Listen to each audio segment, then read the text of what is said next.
사도행전 4장 32절로 5장 6절 말씀입니다.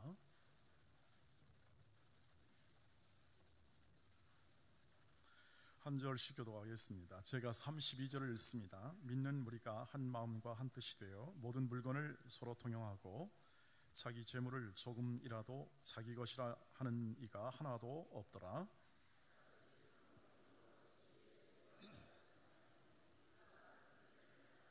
그 중에 가난한 사람이 없으니 이는 밭과 집에 있는 자는 팔아 그 판 것의 값을 가져다가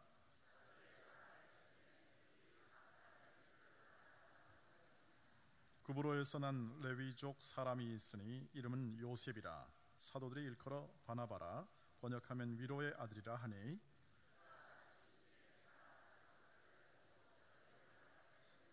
아나니아라는 사람이 그의 아내 삽비라와 더불어 소유를 팔아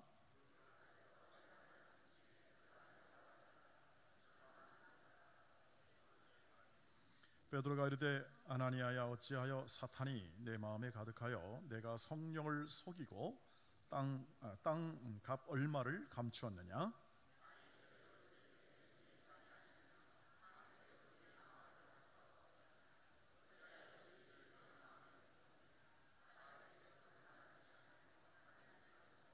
아나니아가 이 말을 듣고 엎드려져 혼이 떠나니 이 일을 듣는 사람이 다 크게 두려워하더라. 젊은 사람들이 일어나 시신을 싸서 메고 나가 장사하니라. 아멘. 할렐루야. 네, 우리 모두가 다 하나님 말씀 앞에서 우리 마음을 문 열고 주께서 우리를 향하여 오늘날 선포하시고 말씀하시는 주의 음성을 마음으로 붙잡아 그것을 삶의 양식으로 삼고 또 우리의 삶의 변화의 기초로 삼아 하나님의 자녀로서의 삶을 풍성하게 누리시기를 축복합니다.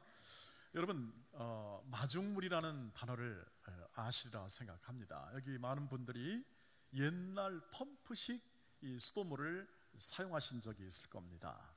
2층에 있는 젊은 분들은 마중물을 사용해서 옛날 펌프를 사용해버린 그런 일들이 거의 없기 때문에 이렇게 그것에 대한 이해가 낯설 수 있겠습니다만 대부분의 분들은 이 마중물이라는 단어를 아마 이해할 겁니다.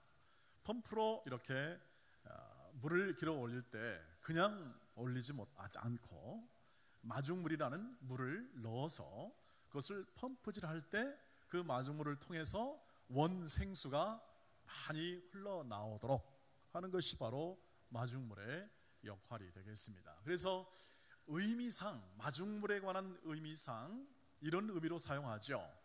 어떤 특정한 일을 통해서, 특정한 사람을 통해서, 특정한 어떤 장소를 통해서 또 다른 많은 것들, 유익한 것들, 풍성한 것들이 이렇게 다 이게 나오게 되고 또 생산해야 되는 그런 기초를 이루는 것을 마중물과 같다 이렇게 표현하잖아요. 여러분, 그래서 나라에서나 우리 삶 속에서 여러 가지 일을 또 그런 단어를 많이 보죠. 어떤 분이 이렇게 말합니다. 독서의 마중물은 뭐냐? 효과적인 독서법이다. 뭐 이렇게 말하는 분도 있습니다. 또 우리 이 모든 일의 마중물이 뭐냐? 이 모든 행복축제 마중물과 같은 역할을 누가 하느냐? 준비위원회가 한다. 이렇게 표현하기도 합니다. 초대교회 오늘 제가 한 사람을 소개하는데 초대교회의 마중물과 같은 그러한 교회의 마중물과 같은 한 사람을 오늘 그래서 소개하고자 합니다. 초대교회를 풍성하게 끌어올리고 그 풍성함을 누리도록 함께 마중물 역할을 한 사람 한 사람이죠. 오늘 그 사람의 이름은 바나바라는 사람이죠. 저는 이 사람을 생각할 때마다 이 마음에 제가 꼭 담고 싶고 그리고 꼭 그 바나바가 가진 가치를 이렇게 연습하고 훈련하고 싶은 사람이 바로 이 바나바입니다. 왜냐하면 그가 초대교회의 마중물과 같은 역할을 했다. 어떻게 그렇게 되었을까? 어떻게 이 바나바라는 사람이 초대교회의 마중물과 같은 역할을 했을까? 그는 어떤 행동과 어떤 삶의 모습으로 그러한 역할을 감당했을까? 무엇보다 첫 번째 주목할 건 그분의 이름입니다. 이름을 주목하면 거기서 바로 실마리를, 제가 추천한 실마리를 얻을 수 있습니다. 바나바란 사람, 이 사람은 원래 본명이 요셉이라는 사람입니다. 본명은 요셉이고 지파는 레위 지파 사람으로서 사이프러스, 지금의 키프로스라고 그러죠. 그쪽 지중해에 있는 곳에서 태어난 사람인데 유대인입니다. 그러니까 해외에 흩어져 있는 유대인인데 지금 예루살렘 교회의 일원이 되어서 바나바란 이름입니다. 근데 그 이름이 별명입니다. 별명인데 그 이름을 해석하면 뭐라고 되어 있냐면 위로의 아들이다, 이렇게 되어 있습니다. 위로라는 말을 원 의미상 보면은 어떤 뜻이냐면 권면 혹은 용기를 주는 격려라고 되어 있습니다. 그러니까 바나바라는 사람은 별명이 뭐냐면 격려의 아들입니다. 격려의 아들, 위로의 아들, 격려의 아들이다. 여러분, 무엇의 아들이라는 이름을 붙였을 때는 그만한 이유가 있죠. 예를 들면 예수님께서 제자들 가운데 요한을 갖다가 뭐라고 했냐면 우레의 아들이다, 그렇게 표현했습니다. 우레의 아들. 왜 우레의 아들이라고 표현했을까요? 목소리가 아마 기차 화통을 삶아 먹었을 겁니다. 틀림없이. 워낙 이 목소리가 크고 성격도 급했던 것 같습니다. 그래서 예수님이 듣기에 야, 이건 우레의 아들이라는 말이 딱 맞다. 무엇의 아들이라는 것은 그것을 표현해 주고 있습니다. 그 의미를 표현해 주는 거죠. 그러니까 여기서 격려의 아들, 위로의 아들이라는 뜻은 결국 격려의 달인, 위로의 달인만큼 그 특징이 명료하다는 겁니다. 격려하는 삶의 모습이 명료한 사람이 바로 바나바였습니다. 그래서 사도들이 보니까 야, 이 사람은 참 격려를 잘하네. 사도들이 바라볼 때마다, 지내볼 때마다 이 사람은 정말 격려가 그 사람의 삶의 가치라고 여길 만큼 정말 잘하는 사람이다. 그러니까 이름을 뭐라고 그랬다고요? 바나바다. 이 바나바는요, 격려의 사람입니다. 한마디로 말하면 그의 일평생을 격려하는 삶으로 그의 핵심 가치나 삶의 중심이 타인과 공동체를 격려하는 삶으로 개인을 마중물처럼 풍요한 생활을 하게 하고 그 조직이나 공동체를 풍성하게 부흥케 하고 발전케 하는 마중물과 같은 격려의 사람이었다는 것이죠. 그 증거가 오늘 이 말씀 가운데 아주 풍부하게 실려 있는데, 오늘 이 바나바가 초대교회에서 이렇게 이제 많은 사람이 함께 이렇게 교회 생활을 하고 하면서 있다가 어려운 사람이 발생합니다. 어떤 어려움이냐면, 물론 로마의 식민지니까 기본적으로 어려움도 있긴 하지만 그 당시 오순절날 성령께서 강림하시자 성령께서 말씀을 전하게 하시고 그 말씀을 전한 그 결과 3,000명, 5,000명이 갑자기 늘어나니까 인구 한 3만 명밖에 안 되는 그 예루살렘에 3,000명, 5,000명이 생기니까 이거 얼마나 많은 숫자입니까? 많은 숫자인데 멀리서 사이프러스나 저기 이런 수리아나 멀리서 온 사람들이 예수를 믿고 고국으로 돌아가지 않고 예루살렘에 정착하면서 교회의 일원이 돼가지고 같이 신앙생활하는 사람이 늘어나게 되었습니다. 그러니까 이 사람들이 갑자기 오순절날 왔다가 예루살렘에 정착하는 바람에 여러 가지 문제가 생기죠. 잠잘 곳이 필요하고 먹을 것이 필요하고 지낼 곳이 필요하다 보니까 문제가 생기는 거죠. 그래서 성도들이 마음을 다해서 자기가 가지고 있는 밭이나 또 집이나 또 여러 가지 있는 자원을 통해서 그것을 교회에 헌금했을 때 그것을 가지고 여러 필요가 있는 사람들에게 나눠줘서 모든 사람이 다 신앙생활을 하고 함께 공동체를 이루어 살아가도록 했죠. 여러분, 그 중에 한 사람이 바로 오늘 바나바입니다. 바나바가 자기 있는 밭을 팔아서 그것을 통하여 공동체를 이렇게 돕고 격려한 것이죠. 여러분, 이것을 어떤 재물을 판다는 것은 그 당시 식민지 상황으로고 물론 자치지역이었지만 모든 사람이 다 그렇게 할 수는 없었던 것 같습니다. 바나바에게는 그러한 하나님이 은혜를 주었고 자원을 주었겠죠. 그러나 자원을 주었다고 해서 다 똑같은 마음으로 격려하는 사람이 아니라는 거죠. 그 증거가 아나니아와 삽비라죠.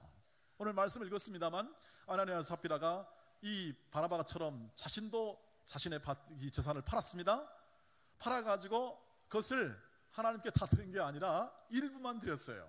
근데 문제는 일부만 내가 드립니다라고 말하면 괜찮은데 이게 전부입니다 하고 동기가 순수하지 못하겠다는 거죠. 바나바는 격려로 했다면 아나니아와 삽비라는 자기의 이름을 내려고 한 것이 틀림이 없죠. 그것을 통해서 이 동기가 다릅니다. 자, 아나니아와 삽비라는 결국 하나님의 징계를 받았습니다만 오늘 우리 논의의 초점은 여기에 있지 않고 바나바가 어떻게 그렇게 순수한 마음으로 그렇게 격려의 삶을 지속할 수 있었나는 거죠. 바나바는 성령이 충만하고 그 삶 가운데 하나님의 은혜를 알았던 사람이죠. 그래서 하나님의 받은 것을 가지고 하나님께 받은 것을 가지고 주께 받은 것을 가지고 개인과 공동체를 섬기는 것이야말로 그리스도인의 그리스도를 따르는 사람들의 삶에 아주 자연스러운 삶의 태도임을 그는 알았던 것이죠.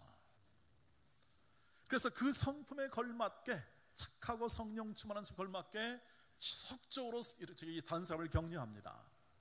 오늘도 이 자기 것을 팔아서 공동체를 격려하는 것이 나타나 있고 그래서 많은 사람이 그 은혜를 함께 공동체가 누렸습니다.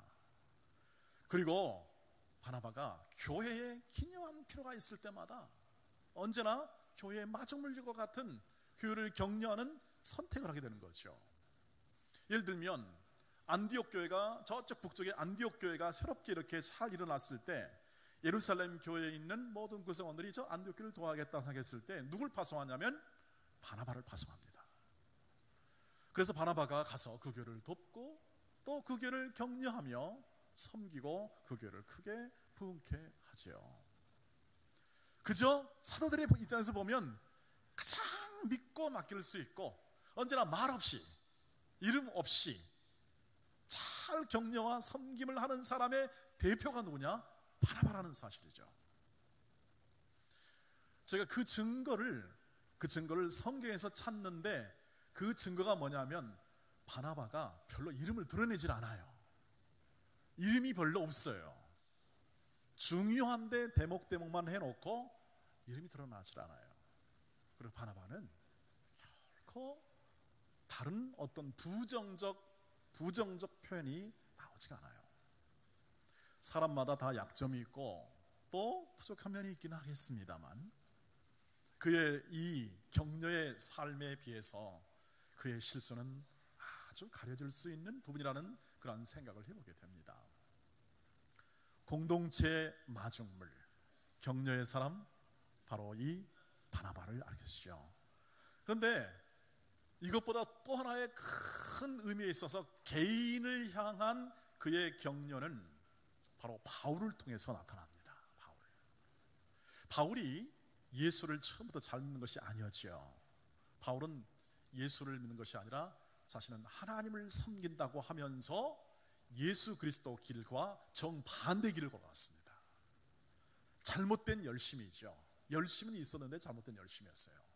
그래가지고 다메섹으로 가서 예수 믿는 사람을 잡아다가 옥에 쳐놓으려고 가다가 회심을 했습니다. 회심을 했는데 이 바울이 회심한 다음에 예루살렘에 와서 예루살렘에 있는 성도들과 함께 교제하기를 원했습니다. 나도 예수를 믿으니 그걸 원했는데 사람들이 만나주질 않습니다. 그렇지 않겠습니까? 예컨대 아주 악한 짓을 많이 한 사람이 갑자기 예수를 믿고 탁 나타났다 그러면 어디 하겠습니까, 여러분? 와 하겠습니까? 아, 예수 믿으세요? 네, 그러나 좀 지켜보겠습니다. 지켜봐야죠.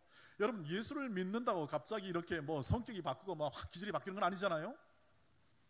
제 기억 속에 아주 도둑왕, 도둑왕으로 유명한 사람이 예수를 믿었습니다. 예수를 믿었는데 잘 믿었다고 하는데 간증도 했어요. 근데 나중에 또 뭐래요? 도둑질을 했다 합니다.